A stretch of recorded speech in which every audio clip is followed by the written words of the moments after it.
King Charles III in the throne room, signing his proclamation for accession to the throne.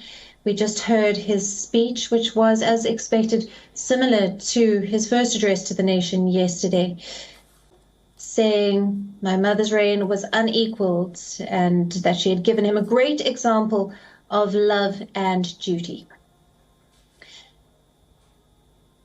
He had announced the death of his mother, describing it as an irreplaceable loss, and added that the overwhelming affection and support from the public has been a great consolation to him and the royal family.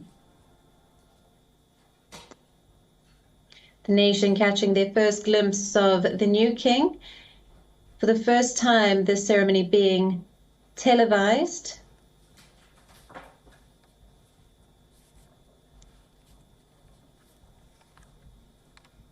This formal proclamation of King Charles III at St. James's Palace, 2 days after the death of the beloved Queen Elizabeth II.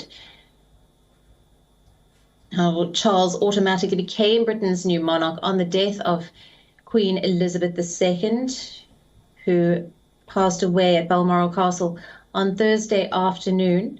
But this Succession Council is a body of advisors dating back to the time of Norman kings and will formally announce his role today as the new sovereign and king in this ceremony.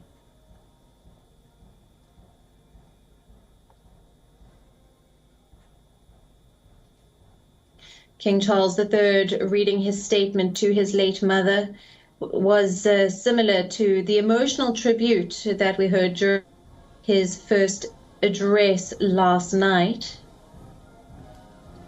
paying tribute to her life of service.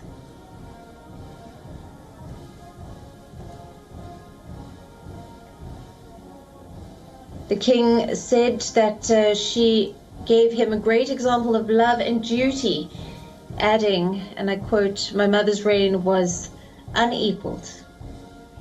And King Charles III, pledging to follow in his mother's footsteps, commits to lifelong service in his address to Britain as the monarch following the death of Queen Elizabeth.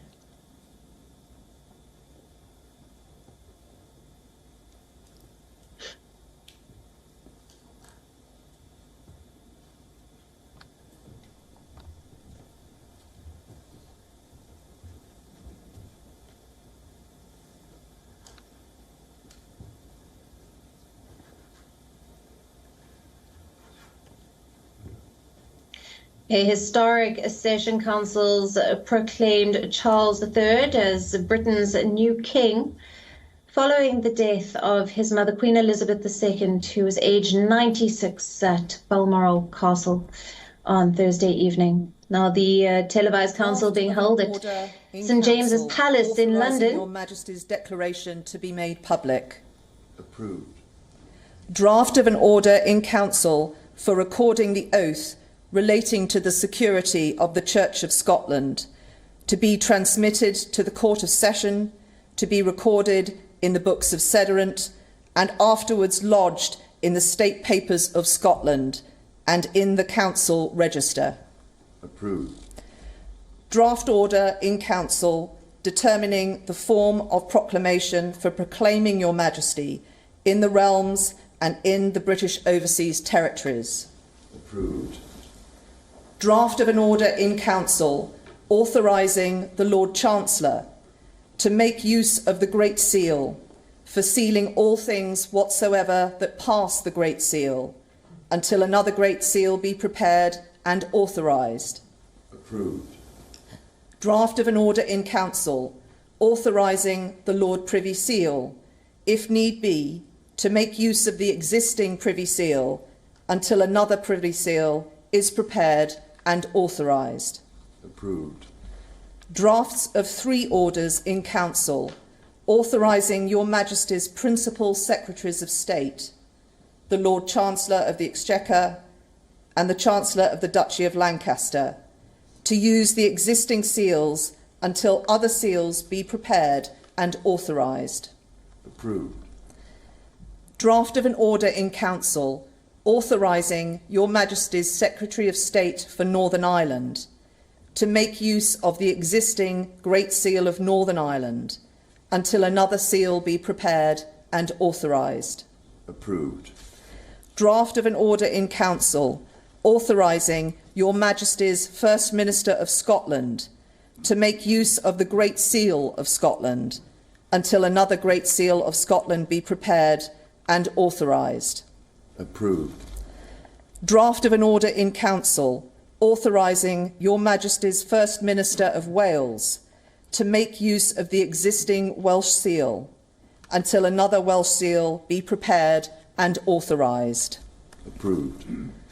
Draft of an order in Council authorising the public seals authorising the respective public seals lately in use elsewhere than in the United Kingdom to be made use of until new seals be prepared and their use duly authorised. Approved. Draft of an order in Council confirming Your Majesty's wishes in relation to the Sovereign Grant Act 2011 to continue the tradition of surrendering the hereditary revenues, including the Crown Estate, to your government for the benefit of all, in return for the sovereign grant, which supports your official duties as head of state and head of nation. Approved. Drafts of 2 proclamations. 1. Appointing the day of Her late Majesty's state funeral as a bank holiday in England, Wales and Northern Ireland. 2. Appointing the day of Her late Majesty's state funeral as a bank holiday in Scotland. And of 2 orders in Council directing the Lord Chancellor to affix the Great Seal to the proclamations. Approved. I now invite Your Majesty to sign both proclamations.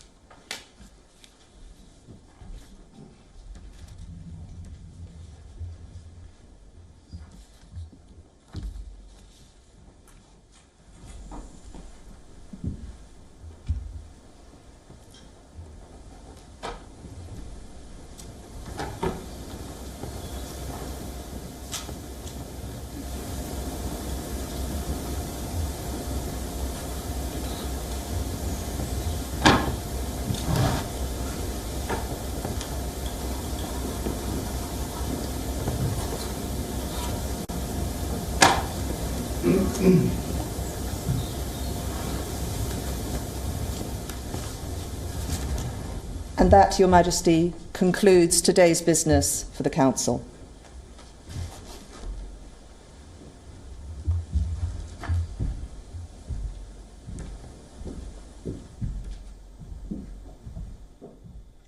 King Charles III has officially been proclaimed Britain's monarch in a ceremony steeped in ancient tradition and political symbolism, and for the first time broadcast live. And the matted hall. Now, Prince Charles automatically became king when his mother, Queen Elizabeth II, died on Thursday. This succession ceremony is a key constitutional and ceremonial step in introducing the new monarch to the country. The ceremony at St James's Palace, a royal residence in London, attended by the Session Council, senior politicians and officials who advise the monarch. I now ask Privy Councillors present to exit via the picture gallery and the matted hall and invite you to sign the proclamation, which is laid out in the lower corridor. Thank you all for attending today.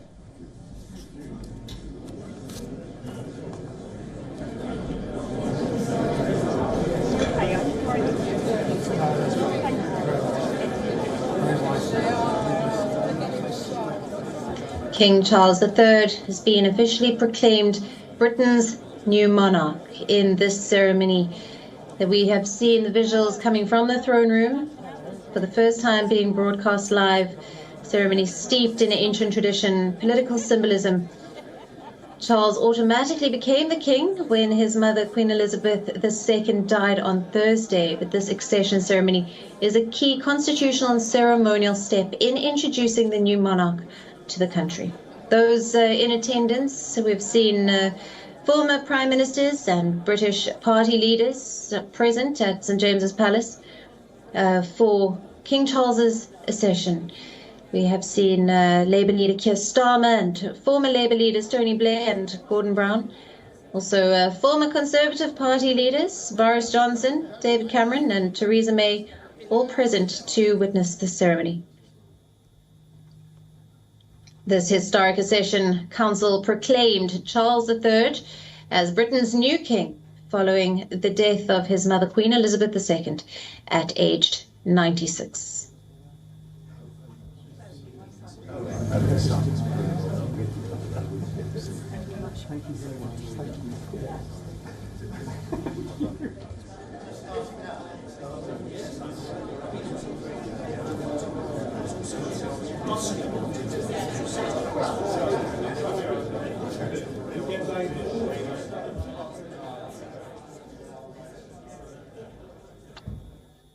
We are now available in your country. Download the app now. Get all the news on the move.